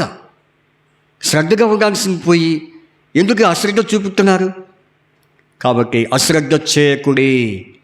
2 కొరింథీ పత్రిక 29:11 రాయబడింది. కాబట్టి మనం ఏం చేయకూడదు? 2వ దినవృత్తాంతంలో 29:11 అశ్రద్ధ చేయకూడదు. మన భక్తులు ఏముండాలి? శ్రద్ధ. 2వ భక్తి చూడండి. 2వ భక్తి అపోస్తల కార్యములు చూడండి. అపోస్తల కార్యములు 13వ అధ్యాయము 50వ వచనం. అపోస్తల కార్యాలు 13:50 చూడండి, చదవండి. 13:50 అందరూ చదువుకుందామా? అపోస్తల కార్యాలు 13వ అధ్యాయము 50వ వచనం చదవండి. ప్రభువాక్యము ఆ ప్రదేశమంతటా వ్యాపించెను, కానీ యూదులు భక్తి మర్యాదలు గల స్త్రీలను ఆ పట్టణపు ప్రముఖులను రేపి పౌలులకు బర్నబాకు హింస కలుగు చేసి వారిని తమ ప్రాంతము నుండి, ఇక్కడ ఎవరు వీళ్ళు? భక్తి మర్యాద గల స్త్రీలు. ఎవరు వీళ్ళు? భక్తి మర్యాద. ఎటువంటి స్త్రీలు? మీకు చెప్పాలి. ఏ స్త్రీలు వీళ్ళు? భక్తి మర్యాద. అంటే వారి భక్తులు ఏముంది? మర్యాద, గౌరవం. చూసారా? మొదటి భక్తులు ఏముండాలి? రాజ్యమక్క ఏముండాలి భక్తిలో? శ్రద్ధాభక్తి. 2వ భక్తి భక్తిలో ఏముండాలి? మర్యాదతో కూడిన భక్తి. కాబట్టి ఎవరికి మనం మర్యాద ఇవ్వాలి చెప్పండి? ఈ లోక మర్యాదను అనుసరింపక దేవునికి మనం మర్యాద ఇవ్వాలి. ఎట్లా దేవునికి మర్యాద ఇస్తాం? అది కూడా రోమపత్రిక 12వ అధ్యాయంలో మనం చూస్తే కనుక రోమపత్రిక 12వ అధ్యాయంలో ఏమని రాయబడింది? మన దేవునికి మర్యాద ఇవ్వాలి, కానీ లోకానికి ఏమివ్వకూడదు. చూడండి 12:2 మీరు ఈ లోక మర్యాదను అనుసరింపక ఉత్తమమును అనుకూలమును సంపూర్ణమునై ఉన్న దేవుని చిత్తం ఏదో పరీక్షించి అది. కాబట్టి అనుకూలము, ఉత్తమము, దేవుని చిత్తము ఏదో పరీక్షించి తెలుసుకోవడం వల్ల అదేంటి? దేవునికి ఇచ్చిన మర్యాద. అర్థమైందా? కాబట్టి మొదటి భక్తులు ఏముండాలి చెప్పండి? ఏముండాలక? శ్రద్ధ ఉండాలి. 2వది భాగ్యశ్యం అంటే 2వ భక్తులు ఏముండాలి? ఫస్ట్ 5 భక్తులకి అయిపోయింది అన్న పని అని అనుకుంటారా? మీరు అనుకోండి. ఎందుకంటే మీరు చాలా ఆసక్తి పడినని నాకు తెలిసింది. ఇప్పుడు అసలు ఇంతమంది కూడా వస్తారో రారో అనుకున్నా నేనైతే. కానీ మీరందరూ వచ్చారు, దేవుని స్తోత్రం. ఇంకా రావాల్సిన రాగైపోయారు. అది ఏ కారణం చేత రాలేదు మనకు తెలియదు, కానీ మొత్తానికి మీరు వచ్చి వాక్యం వింటున్నారు. కాబట్టి ఇప్పుడు దీన్ని బట్టి చూస్తే మిమ్మల్ని ఏం భక్తులు అనుకోవాలి? మీరేం భక్తులు? వాక్యం వినడానికి వచ్చే భక్తులు మీరు. ఏ భక్తులు? వాక్యం వినడానికి వచ్చిన భక్తులు అనుకోవాలి మిమ్మల్ని. కాబట్టి ఇక్కడ మనం చూస్తే ఎవరికి మర్యాద ఇవ్వాలి? దేవునికి. భక్తిలో ఏముండాలి? మర్యాద. 3వదిగా చూడండి. 3వదిగా 2వ పేతురు పత్రిక 2వ పేతురు చూడండి. 2వ పేతురు పత్రిక 3వ అధ్యాయం 12వ వచనం. 3వ అధ్యాయము 12. 2వ పేతురు 3:12 చదవండి. మీరు పరిశుద్ధమైన ప్రవర్తనతోను భక్తితోను చూడండి. పరిశుద్ధమైన ప్రవర్తన, భక్తి. అంటే ఇందులో ఏ భక్తి అని మనం చెప్పుకోవాలంటే పరిశుద్ధమైన భక్తి. ఏ భక్తి? పరిశుద్ధమైన భక్తి. భక్తులు ఏం కనపడాలి? శ్రద్ధ. భక్తులు ఏముండాలి? మర్యాద. భక్తులు ఏముండాలి? పరిశుద్ధత. ఏముండాలి? పరిశుద్ధత. అంటే అపరిశుద్ధత మనలో కనపడకూడదు. మన భక్తి పరిశుద్ధంగా ఉండాలి. అర్థమైందా లేదా? కాబట్టి మన భక్తిలో ఎంత పరిశుద్ధత ఉందో మనం పరీక్ష చేసుకుంటే తెలిసింది. మనకి మనం పరిశీలన చేసుకుని పరీక్షించుకుంటే నిజంగా నా భక్తులు ఏముంది? పరిశుద్ధత ఉందా, అపరిశుద్ధత ఉందా? కొంతమంది భక్తిగా ఉంటారు కానీ వాళ్ళు ఏముండదు, పరిశుద్ధత ఉండదు. కాబట్టి ఇహలోక మాలిన్యము అంతకుండినట్లు అంటాడు యాకోబు. ఏమంటాడు? తను తాను కాపాడుకుంటానే. కాబట్టి యాకోబు 1:24 రాయబడింది. కాబట్టి ఇక్కడ మనం చూస్తే తను తాను ఏం చేసుకోవాలి?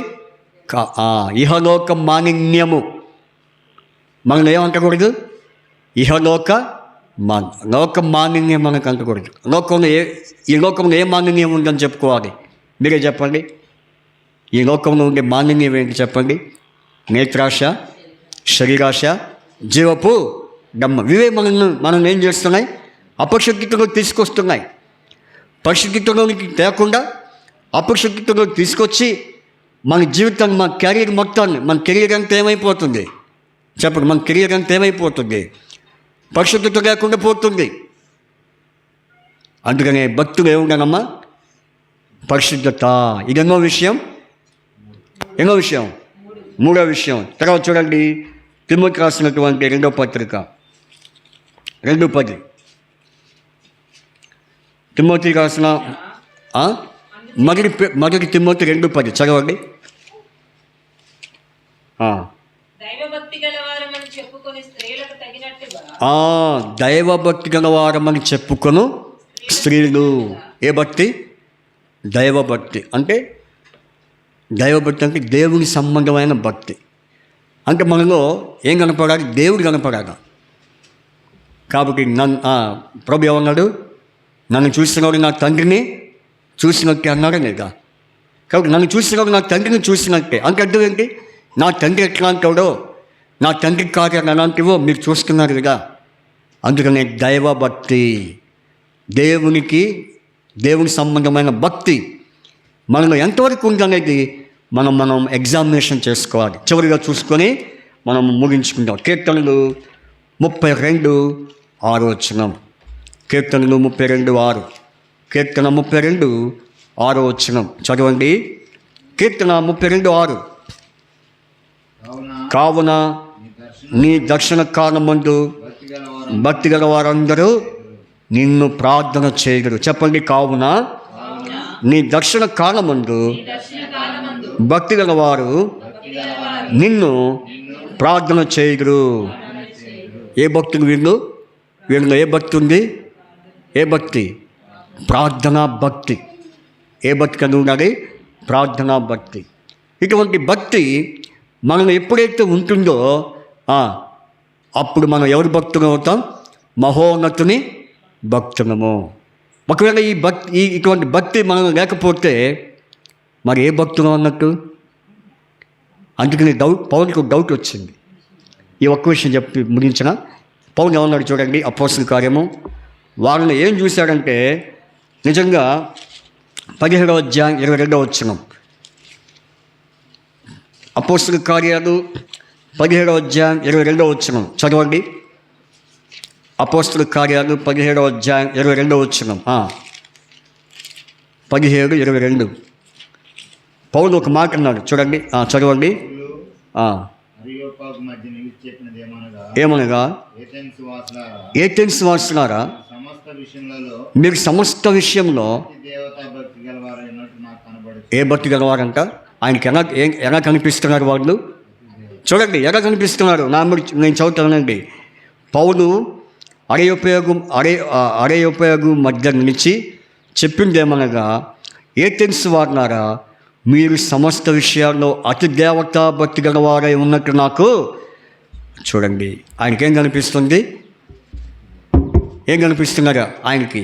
వాళ్ళు ఎట్లా కనిపిస్తున్నారంట? ఎట్లా కనిపిస్తున్నారు ఆయనకి? అతి దేవత భక్తి గలవారిగా గలవారి ఉన్నట్టుగా కనబడుచున్నారు. అంటే ఆయన ఏం కనపడలేదు, దైవభక్తి లేదు, వాళ్ళు ఏమి లేదు, ఆయనకి ఎలా కనిపించట్లేదు. వాళ్ళు మహోన్నతిని భక్తుగా కనపడాల్సింది పోయి ఎవరు భక్తుగా కనపడుతున్నారు? అతి దేవత భక్తులాగా. ఎవరు ఆ దేవత? అతి దేవత అంటే ఈ లోకంలో దేవతలందరూ ఉన్నారు. ఈ దేవతలందరూ అతి దేవత ఎవరు తెలుసా?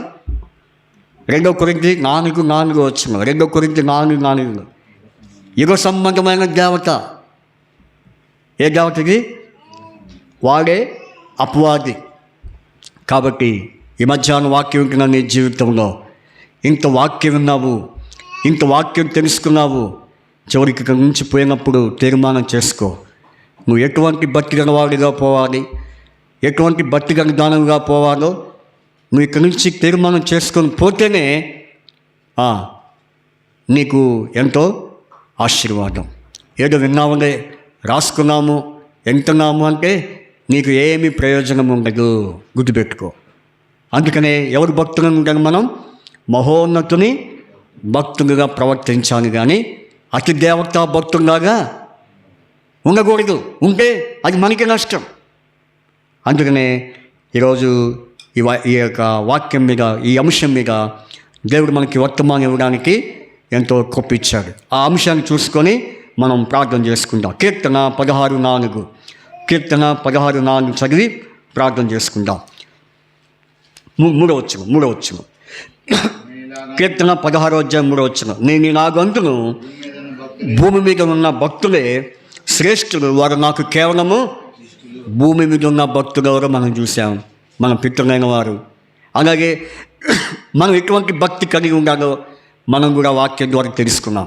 ఇటువంటి భక్తి మనం కలిగి ఉంటే అప్పుడు మనకెంతో ఆశీర్వాదము, మన కుటుంబానికి ఆశీర్వాదము, మన సంఘానికి ఆశీర్వాదము, తర్వాత దేవుని రాకడకు మనము ఎత్తబడేవారంగా ఉంటాం. దేవుడు ఆ రీతిగా తన రాకడికై సిద్ధపరిచి మనం నడిపించునుగాక.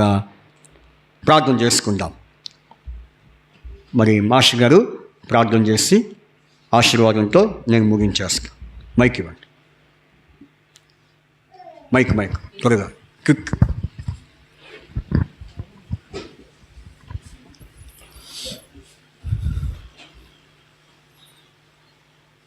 పరలోకమందున మా తండ్రి, మహిమ కలిగిన మా గొప్ప దేవా, మీకే వందనాలు, స్తోత్రాలు చెల్లించుకుంటున్నా. నా తండ్రి 2024 సంవత్సరము సెప్టెంబర్ మాసం 16వ తేదీన దేవా మీరు ఏర్పాటు చేస్తూ వచ్చినటువంటి షిలోహు ప్రార్థనా మందిరంలో మేము సంఘముగా కూడుకొని ఇదేమో నా తండ్రి ఏర్పాటు చేయబడుతూ వచ్చిన ప్రత్యేక మీటింగ్ విషయంలో మీ వాక్యమును వినేదాని కొరకు మీరు అనుగ్రహిస్తూ వచ్చిన సమయాన్ని బట్టి మిమ్మల్ని స్తుతించేవారుగా ఉంటున్నా. ఇది యెహోవా ఏర్పాటు చేసిన దినము, దీని యందు మనము ఉత్సహించి సంతోషించదమని మీరు తెలియజేస్తూ వచ్చారు. అంత మాత్రమే కాదు దేవా, కీర్తన గ్రంథము నా తండ్రి 16వ అధ్యాయము 3వ వచనములో దేవా, భూమి మీద ఉన్న వారే శ్రేష్ఠులు దేవా, అటువారు మీకు ఇష్టలని మీరు తెలియజేస్తూ వచ్చిన లేఖన భాగాలను బట్టి స్తోత్రాలు దేవా. భూమి మీద ఉన్నటువంటి భక్తుల గురించి మీ దాసుడు దైవ సేవకులను నిలబెట్టుకొని మీరు మాట్లాడుతూ వచ్చిన ప్రతి ఒక్క లేఖన భాగాలను బట్టి స్తోత్రాలు దేవా. మహోన్నతమైనటువంటి భక్తి దేవనా తండ్రి, బయలుదేవతకు సంబంధించినటువంటి భక్తి అని మీరు తెలియజేస్తూ వచ్చారు. ఆ మహోన్నతిని యందు భక్తి కలిగినటువంటి జీవితాల గురించి మా యొక్క మనుగడలోనికి మీరు తీసుకొచ్చిన విధానాన్ని బట్టి స్తోత్రాలు చెల్లించుకుంటున్నా. దావీదు మహారాజు నా తండ్రి తను బాల్యదినం నుంచే మీ యందు భయభక్తులు కలిగి జీవిస్తూ వచ్చిన వాడుకుంటున్నాడు.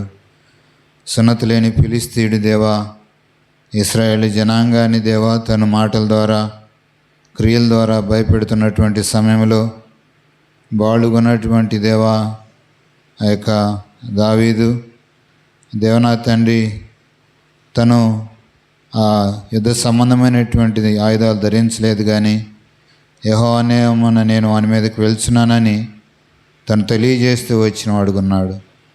ఆనాడు దావీదు మీ యందు భయభక్తులు కలిగిన వాడుకున్నాడు. అంత మాత్రమే కాదు, మీ యొక్క గొప్పతనమును గురించి లోకంలో ఉన్న అనేక మంది తెలుసుకునే దానిలాగా ఆనాడు గొలియాతుని దావీదు ద్వారా మీరు హతమారుస్తూ వచ్చారు. ఆనాడు దావీదును ఉపయోగించుకొని మీరు ఇశ్రాయేలుకు విజయాన్ని అనుగ్రహిస్తూ వచ్చిన దేవుడుగా ఉంటున్నారు. దానియేలు జీవితం గురించి కూడా మీరు తెలియజేస్తూ వచ్చారు. తను పవిత్రమైనటువంటి భక్తి కలిగిన వాడుగా ఉంటూ వచ్చిన వాడుగా ఉన్నాడు. అదేవిధంగా నా తండ్రి ఆ యొక్క తీతీయుని గురించి కూడా మా మధ్యకి తీసుకొస్తూ వచ్చారు. అదేవిధంగా నా తండ్రి ఆతిథ్యము ఇచ్చినటువంటి స్త్రీ భర్త గురించి కూడా తెలియజేస్తూ వచ్చారు. ఆ యొక్క ప్రవక్త యొక్క శిష్యుల్లో భక్తి కలిగినటువంటి వాడు అని, అదేవిధంగా దైవజనులకు సమైనటువంటి భక్తి. అవును నా దేవా, దైవజనులు దేవా ప్రతి సమయము దేవ మీ వాక్యము ద్వారా మమ్మల్ని హెచ్చరించేవారుగా, మమ్మల్ని ఖండించేవారుగా, మా తప్పులను సరిదిద్దేవారుగా, నీతి అనేటువంటి శిక్ష విధించేవారుగా ఉంచుతున్న విధానాన్ని బట్టి కూడా స్తుతించేవారుగా ఉంటున్నా. అంత మాత్రమే కాదు, మేము ఎటువంటి భక్తి కలగాలని మీరు మాట్లాడుతూ వచ్చారు. నా తండ్రి శ్రద్ధ కలిగినటువంటి భక్తి, మర్యాద కలిగినటువంటి భక్తి. అవును నా తండ్రి, ఈ లోక మర్యాదను మేము అనుసరించక ఉత్తమమును అనుకూలమును నిష్కళంకమైనటువంటి మీ చిత్తానుసారముగా మేము జీవించేదాని కొరకు మీరు మాకు కృప అనుగ్రహిస్తురమని ప్రార్థన చేసుకునే ప్రియులుగా ఉంటున్నా. అంత మాత్రమే కాదు, దైవభక్తి కలిగినటువంటి స్త్రీల గురించి కూడా మీరు మాట్లాడుతూ వచ్చిన వారుగా ఉంటున్నారు. అదేవిధంగా నా తండ్రి ప్రార్థన చేసేటటువంటి వారుగా, అవును నా తండ్రి, అనేకులు రక్షణ లేనటువంటి వారి కొరకు మేము కూడా రక్షణ పొందినటువంటి మేము ప్రార్థించే దాని కొరకు మీరే సహాయం చేస్తున్నామని ప్రార్థన చేసుకుంటూ చెప్పబడుతున్న వచ్చిన వాక్య భాగాన్ని వెత్తండి, నీరు కట్టి ఫలించులో తీసుకురండి. ఎవడు నా యందు నిలిచిన నేను ఎవరి యందు నిలిచిన వాడు బహుగా ఫలిస్తారని నాకు వేరుగా ఉండి మీరు ఏమి చేయలేరు మీరు తెలియజేస్తూ వచ్చారు. ఆ ద్రాక్ష నా తండ్రి తీగ ఏ విధంగా అయితే ద్రాక్షావళిలో ఉండి ఫలించేదానిగా ఉంటుందో అట్టి స్థితిలో మమ్మల్ని కూడా మీరు ఉంచుతూ రమ్మని ప్రార్థన చేసుకుంటున్నా. ఆనాడు దావీదు మహారాజు అంటున్నాడు, పచ్చని ఒలీవ మొక్క వలె ఉంటానని. యెహోవా మందిరం నివసించేవారు ధనిలని మీరు తెలియజేస్తూ వచ్చిన లేఖన భాగాలను జ్ఞాపకం చేసుకుంటూ ఈ దినము దేవా పాటలు పాడే దగ్గర నుంచి సాక్ష్యం విషయంలో కూడా సహాయం చేస్తూ వచ్చారు. ఈ పరిచర్యాంతట్లో మీరు సహాయం చేస్తున్న విధానాన్ని బట్టి కూడా మరోసారి దేవా మిమ్మల్ని స్థుతించుకుంటూ భవిష్యత్తులో మేము కూడా అనేకులు మీ వైపు త్రిప్పేదాని కొరకు ఆకాశ మండలంలోని జ్యోతుల వలె ప్రకాశించేదాని కొరకు మీ వాక్యం దినము దేవా నన్ను మమ్మల్ని దేవా నా తండ్రి పరిశుద్ధపరుస్తురమ్మని పవిత్రపరుస్తురమ్మని ప్రార్థన చేసుకుంటూ మరోసారి దేవా చెప్పబడుతూ వచ్చిన వాక్య భాగా నీరుకటి ఫలించులో తీసుకురమ్మని ఈ దినమంతటి కొరకు మీరు సహాయం చేస్తూ వచ్చినటువంటి దాన్ని బట్టి అపవాదాన్ని క్రియలను లయపరుస్తూ వచ్చారు. మరోసారి నన్ను మమ్మల్ని అందరినీ కూడా మీ దయగల స్థాలకు అప్పచెప్పుకుంటూ మమ్మల్ని మేము తగ్గించుకుంటూ మిమ్మల్ని హెచ్చించుకుంటూ త్వరలో రానైన మా ప్రభును మీ ప్రియకుమారుడైనటువంటి యేసుక్రీస్తు నామమున పేరిట స్తుతించి ప్రార్థించి అడిగి వేడుకొంచున్నాం తండ్రి. ఆమేన్. ప్రభువా మరోసారి ప్రభువా చెరువుచ్చిన బిడ్డలందరినీ బట్టి స్తోత్రాలు. ప్రభువా తండ్రి వారి యొక్క మరి అవసరతను అక్కడ తెరచండి, సహాయం చేయండి. ఎవరు ఏ పరిస్థితిలో ఉన్నారో, ఏ చింతలో ఉన్నారో, ఏ బాధలో ఉన్నారో, ఏ అనారోగ్యం ఉన్నారో వారిని మీరు జ్ఞాపకం చేసుకోండి. ప్రభువా మరి ముఖ్యంగా చాలామంది జ్వరాలతో బాధపడుతున్నారు, వారికి జ్వరాలు దయచేయండి ప్రార్థన చేస్తున్నాం. నిర్మలక్క ఆరోగ్య విషయం సహాయం చేయండి. తనకు కూడా జ్వరం ఉంది కాబట్టి మీరు స్వస్థపరచమని ప్రార్థన చేస్తున్నాం. అలాగే ప్రభువా మరి కొంతమంది టైఫాయిడ్, డెంగ్యూ, అలాగే మలేరియా ఇటువంటి జ్వరాలతో మరి ఇబ్బంది పడుతున్నారు, వారిని మీరు స్వస్థపరచమని ప్రార్థన చేస్తున్నాం. ఇర్మియా 33:6 మలాకి 4:2 నెరవేర్చమని వారి పక్షంగా ఆరోగ్యం దయచేయమని ప్రార్థిస్తూ చదువుచ్చిన బిడ్డలందరిని బట్టి స్తోత్రాలు. చక్కని పాటలు, వాక్యము ఇవన్నీ కూడా మరి అనుభవించడానికి, ప్రభువా అనుభవించి ఆనందించడానికి ఈ గొప్ప అవకాశం మీరు ఇచ్చారు. దేవా మీ స్తోత్రాలు. ఇంతవరకు ప్రభా తండ్రి ఈ కూడికలో మీరు చేస్తూ వచ్చిన సహాయం బట్టి స్తుతిస్తూ యేసుక్రీస్తు వారి పరిశుద్ధమైన నామమున మరి అలాగే మాస్టర్ గారు కూడా మరి వారి ప్రయాణం కొరకు సిద్ధపరచండి ప్రభా. మరి అడ్డంకి వెంటుండగా వారి ప్రయాణంతో కారు ప్రయాణంలో క్షేమంగా తీసుకెళ్ళమని ప్రార్థిస్తూ మీకు అప్పచెప్పుకుంటూ అలాగే పద్మతేజకు కూడా మంచి ఆరోగ్యం దయచేయమని యేసుక్రీస్తు వారి పరిశుద్ధ నామమున మాగయాద్రి మాస్టర్ గారు జ్ఞాపకం చేసుకోండి. మరి ఉదయ హాస్పిటల్లో ఉన్నారు. మరి ఆయన కూడా పరిపూర్ణ ఆరోగ్యం ఇచ్చి మరి రూమ్కి మరి షిఫ్ట్ చేయడానికి సహాయం చేయండి ప్రార్థిస్తూ యేసుక్రీస్తు వారి పరిశుద్ధ నామమున స్తుతించి ప్రార్థించి అడిగి వేడుకుంటున్నాము తండ్రి. దయచేసి గమనించండి, రేపు తిరిగి 10:30 గంటలకు మరి సంఘ ప్రార్థన ఉంది. అలాగే మరి గురువారం హెప్సిపక్క వారి గృహంలో మరి సిస్టర్స్ కూడిక ఉంది 10:30కు. కాబట్టి మీరంతా ప్రార్థన చేసి పాలు పొందండి. అలాగే శుక్రవారం కూడా మరి సంఘ ప్రార్థన ఉంది. మరి ప్రార్థన కూడి కొరకై మీరంతా సిద్ధపడి రావాల్సిందిగా ప్రభు నామమునకు మరి ప్రేమతో మనవి చేస్తున్నాం. మన తండ్రి అయిన దేవుని ప్రేమ, కుమారుడైన యేసుక్రీస్తు వారి కృప, ఆత్మ యొక్క సహవాసము సదాకాలము దేవుని కృప తోడే ఉండి నడిపించునుగాక. ఆమేన్. మనకింత వరకు సహాయపడెన్ తానప్పగించుకొనే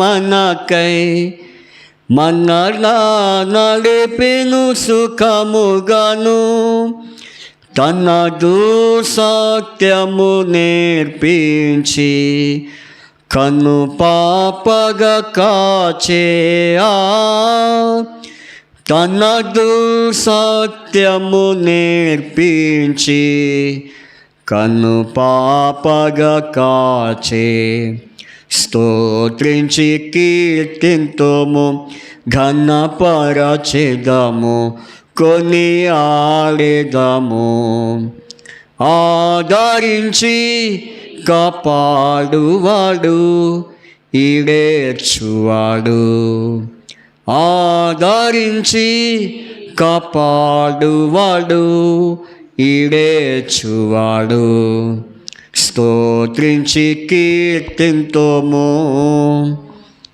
అందరికీ ప్రైజ్ ది లార్డ్. అందరికీ వందనాలు.